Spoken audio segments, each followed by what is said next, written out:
श्री ओम प्रकाश राजभर जी। माननीय अधिष्ठाता महोदय, आपने बजट पे बोलने के लिए मौका दिया, इसके लिए आपको धन्यवाद। मैं बैठ करके काफी दिनों से बजट पे जब से चर्चा हो रही है तब से सुन रहा हूं और महामहिम राज्यपाल महोदया के अभिभाषण पे हमारे तमाम नेता, इधर प्रतिपक्ष के विपक्ष के नेता, या तो झूठ बोलते हैं या तो जानते नहीं। इधर से चर्चा हुई कि ये झूठ का पोलिंदा है और सुना नहीं। बजट पे बोल रहा हूं, आप काहे परेशान? मान्यवर, बजट पे बोल रहा हूं, अभी आ रहा हूं उसी पर। झूठ का पोलिंदा है, दिशा विहीन बजट है, लेकिन 5 करोड़ चाहिए। ये कहां से आई? ये 5 करोड़ कहां से आई? अगर बजट में कुछ नहीं है, बजट में अगर कुछ नहीं है, ये झूठ का पुलिंदा है, दिशा विहीन बजट है, तो फिर 5 करोड़ चाहिए और 3 करोड़ और बोनस चाहिए। 8 करोड़ चाहिए। ये आई कहां से? अभी आप जानो, आप लोग चर्चा करे भाई, हमारे भी लोग मांग रहे हैं 5 करोड़ 3 करोड़, आप भी मांग रहे हो, तो बजटवा में जब भैया नहीं है तो ये देगी सरकार कहां से?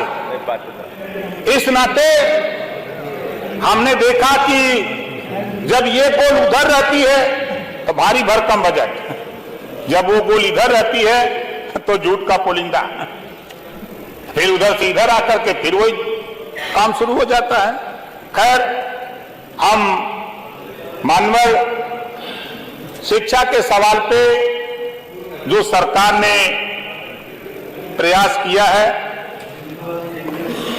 उस प्रयास में कुछ कमी है, उस पर हम आपके माध्यम से सरकार का ध्यान आकृष्ट कराना चाहूंगा कि भारत देश में एक प्रदेश है तेलंगाना, जिसकी आबादी 3 करोड़ 51 लाख 93,878 2011 की जनगणना में, और वहां 500 केजी से लेकर पीजी तक, और पिछड़ी जात, अनुसूचित जात, जनजात और अल्पसंख्यक के लिए निःशुल्क शिक्षा, भोजन और आवास सहित 500 कॉलेज खोले गए।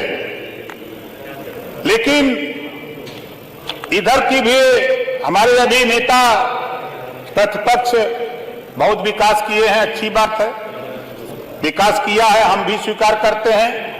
लेकिन शिक्षा के सवाल पे जिस जाति की बात आई है, जाति है कि जाति जाति नहीं, और चुनाव आता है तो जाति याद आ जाती है। वाह वाह वाह, क्या बात, बहुत बढ़िया।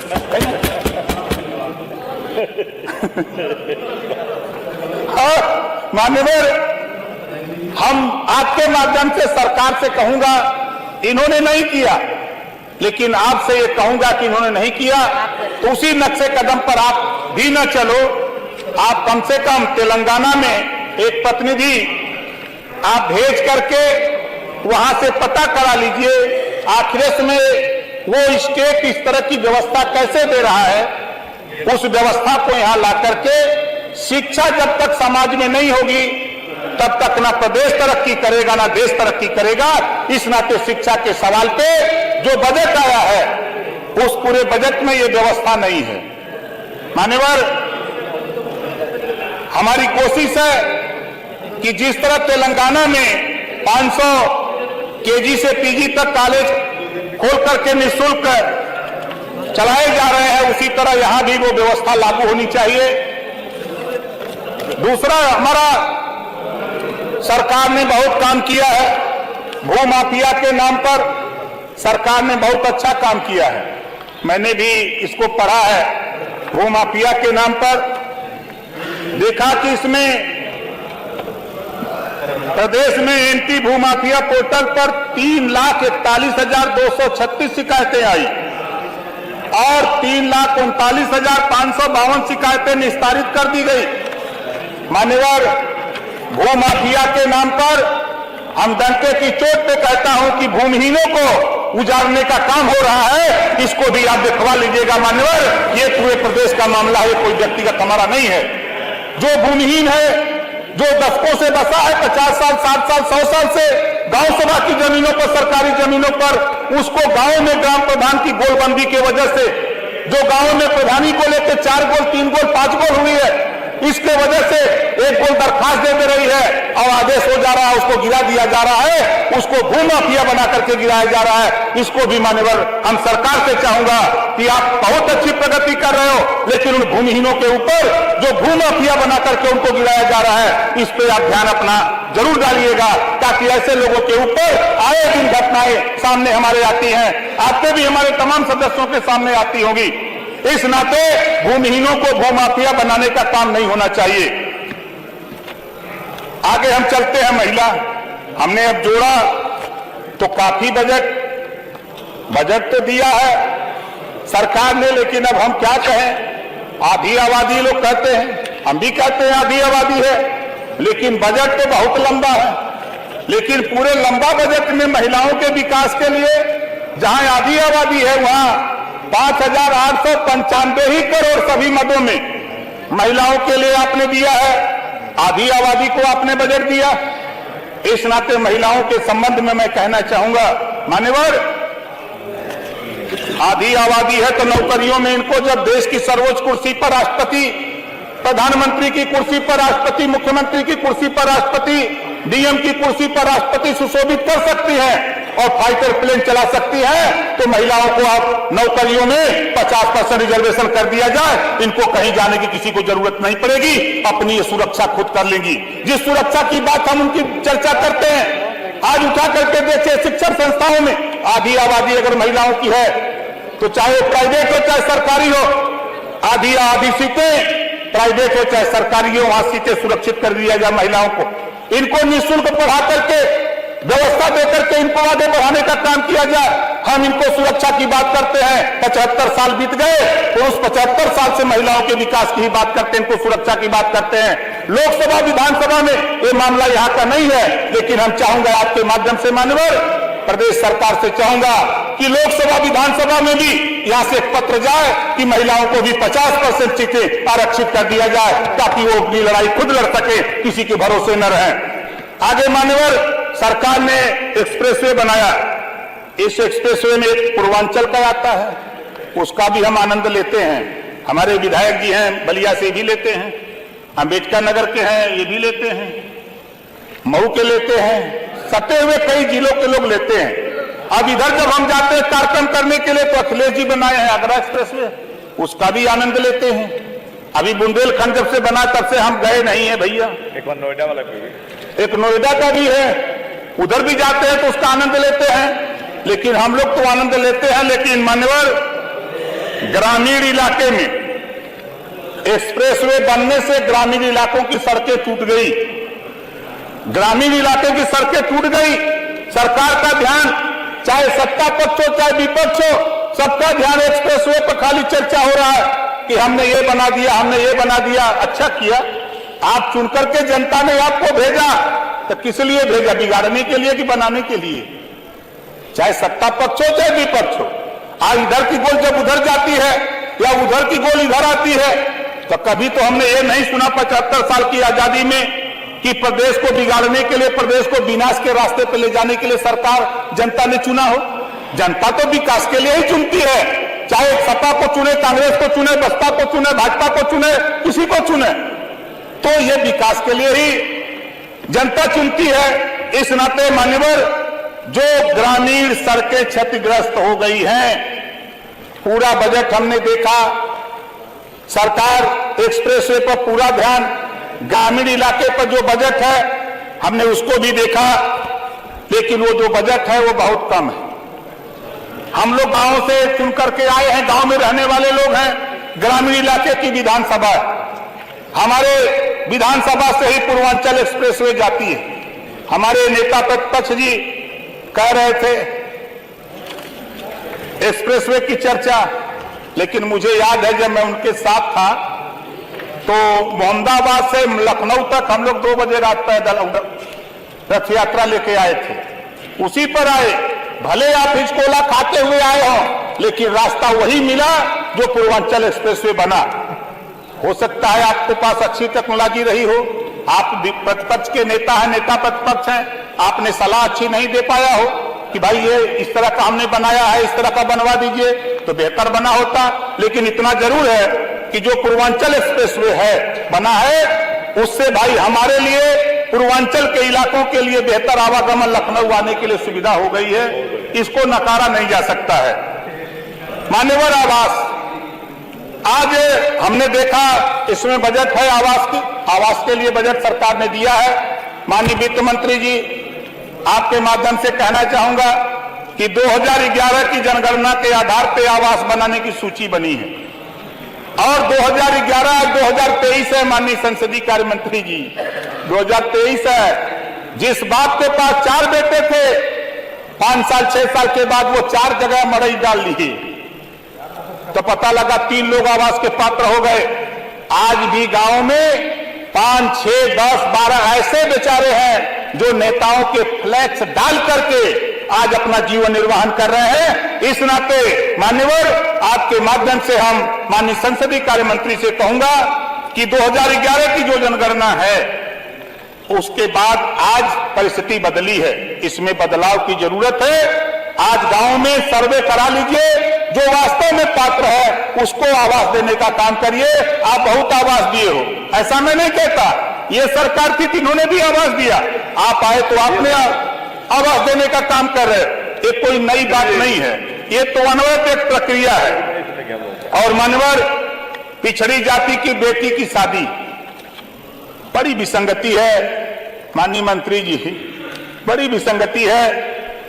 मैं आपका ध्यान मान्यवर, आपके माध्यम से माननीय मंत्री जी बैठे हैं, इनका ध्यान आकृष्ट कराना चाहूंगा कि आपने पिछड़े वर्ग के पुत्रियों की शादी अनुदान की राशि 150 करोड़ दिया है। बेशक आपने पिछले बजट से बढ़ाया है, हम इसका स्वागत करते हैं। आपने सामूहिक विवाह में भी 600 करोड़ दिया है, बढ़ाया है पैसा, पिछले बजट में के हिसाब से आपने बढ़ाया है, बहुत बहुत आभार। लेकिन इसमें भी एक बहुत बड़ी विसंगति है, पर आपका ध्यान आकर्षित कराना चाहूंगा। पिछड़ा वर्ग विभाग द्वारा एक विभाग बना है जिसकी आबादी 52% पिछड़ों की, और पिछड़ों की बेटियों की शादी के लिए मात्र 20,000। माननीय मंत्री जी, आप भी पिछड़े से ही आते हैं, ध्यान रखिएगा। ये जो मैं कह रहा हूं ये विसंगति है। 20,000 रुपया पिछड़ी जाति की बेटी की शादी में, ये महंगाई के समय में ऊंट के मुंह में जीरा है। मान्यवर, ऊंट के मुंह में जीरा है। इस नाते वहीं जब सामूहिक विवाह होता है तो आप 35,000 नगद देते हैं, 10,000 का सामान देते हैं और आयोजन में खर्च आप भी करते हैं, और श्रम विभाग से 50,000 रुपया आप शादी अनुदान देते हैं, तो 50,000 से ज्यादा देते हैं। इस नाते आज जो समय है, हम आपसे कहूंगा कि अब वो समय आ गया है कि जो 20,000 से बढ़ा करके उसको, जो सामूहिक विवाह में जो आप 50,000 टारगेट रखे हैं, लक्ष्य रखे हैं, और श्रम विभाग में जो 50,000 रखे हैं, वही पिछड़ी जाति की बेटी की शादी में भी 50,000 रुपया करने का वो समय आ गया है। और मान्यवर, मैं आपके माध्यम से सदन का ध्यान आकर्षित कराना चाहूंगा कि आपके कई विभाग अनेक योजनाएं चलाते हैं, जैसे विधवा पेंशन, पारिवारिक लाभ, वृद्धा पेंशन। पिछड़े वर्ग के लोग कभी नहीं जान पाते कि उनके वर्ग के विकास कितने लोग लाभान्वित हुए। अनुरोध है कि जब पिछड़ा वर्ग विभाग बना हुआ है तो सिर्फ पिछड़े वर्ग के कल्याण के लिए बना है, तो ये सभी योजनाएं एक जगह से चलाने पर पिछड़े समुदाय को आसानी होगी, उसका सभी काम एक ऑफिस में होगा, समुदाय में अच्छा मैसेज भी जाएगा कि सरकार उन पर इतनी धनराशि खर्च कर रही है। लेकिन दुर्भाग्य है कि एक देश एक राशन कार्ड बनाने के लिए सरकार पहल कर रही है, एक देश एक टैक्स लेने की सरकार बात कर रही है। तो मान्यवर, मैं आपके माध्यम से सरकार का ध्यान आकृष्ट कराऊंगा कि बजट में व्यवस्था तो नहीं है, लेकिन एक देश एक शिक्षा लागू करने के लिए बजट में जो भी व्यवस्था है, उस व्यवस्था के तहत जो तेलंगाना का जो मामला है उस तेलंगाना से सीख लेकर के एक नई व्यवस्था उत्तर प्रदेश में कायम करने के लिए पूरे बजट में हमने देखा कि कहीं ऐसी व्यवस्था इसके लिए नहीं है मान्यवर। और आज महंगाई, पूरे बजट में महंगाई पे कैसे महंगाई कम हो, इस पे कोई पूरे बजट में कोई कहीं हमने पढ़ नहीं पाया। हो सकता है हमारे पढ़ने में या हमारे चश्मे में नंबर कम हो। हमारे कुछ साथी कहा करते हैं कि महंगाई कहाँ है, लेकिन मैं टायर अपने गाड़ी में अभी 10 दिन पहले लगवाया, तो जो 5,000 में टायर लगवाया था वो 10,000 का हो गया। जो मोटरसाइकिल 50,000 की खरीदी जाती थी, आज के 4 साल पहले वो मोटरसाइकिल 1 लाख को मिल रही है मान्यवर। जो पेट्रोल डीजल, हम सब लोग डीजल भरवाते हैं, ऐसा नहीं है। हम सच्चाई को क्यों इग्नोर करते हैं, क्यों छुपाते हैं? सच्चाई को हमको कहना चाहिए, सच्चाई से लड़ना चाहिए। अगर महंगाई है तो महंगाई कैसे कम हो, इस पे सत्ता पर अपक्ष और विपक्ष दोनों को मिलकर के इस पे चिंतन करने की जरूरत है मान्यवर। ये प्रदेश के महंगाई प्रदेश हमारा व्यक्तिगत ओम प्रकाश राजभर नहीं, खाली हमारे नेताओं का सवाल नहीं, इस सदन में बैठे हुए सभी लोगों का सवाल नहीं, 25 करोड़ आबादी से इसका संबंध है महंगाई का। इस नाते महंगाई कैसे कम हो, इस पूरे बजट में हमने पढ़ा कोई प्राविधान नहीं है कि महंगाई कैसे कम हो, कैसे गरीब जो दिहाड़ी पे मजदूरी करता है, रिक्शा चलाता है, कैसे उसको लाभ मिले। आज गेहूं जब वो आटा खरीदने जाता है, राजभर जी स्वयं देखते जाए। बेसी चला गया मान्यवर। 20 मिनट बोलिए। 20 मिनट बोला है, अध्यक्ष जी तो बताए थे 15 मिनट की बात थी उमाशंकर जी, आप 20 कहने हम आप शूद्र हो तो मान्यवर, जब इस देश में मनुस्मृति बनी, 4 वर्ण बना, ब्राह्मण क्षत्रिय वैश्य शूद्र, तो शूद्र में अहिर गलेरी कुंभी कोरी भर कमार मुसर धोबी खटिक पासी केवल बिंद मला जुहाद मियां अंसारी शेख सैयद पठान धोबी धरकार पासी खटी खेला कुजला, ये 6,743 जाति जब बनाई गई, मैं उसमें पैदा नहीं था। लेकिन जाति जाति जाति नहीं है, चुनाव आता है तो ये जाति याद आ जाती है, ये हमने देखा है। और जाति को नकारा नहीं जा सकता है। हम शूद्र हैं, हम जातिवार जनगणना के लिए 20 साल से लड़ते हैं। ये विपक्ष के जो हमारे प्रतिपक्ष के साथी, विपक्ष के लोग, चाहे हमारे बसपा के साथी हो, चाहे कांग्रेस के साथी हो, चाहे सपा के साथी हो, जब अकेले हम चिल्लाते रहे बाहर, कहीं किसी को सुनाई नहीं देता था।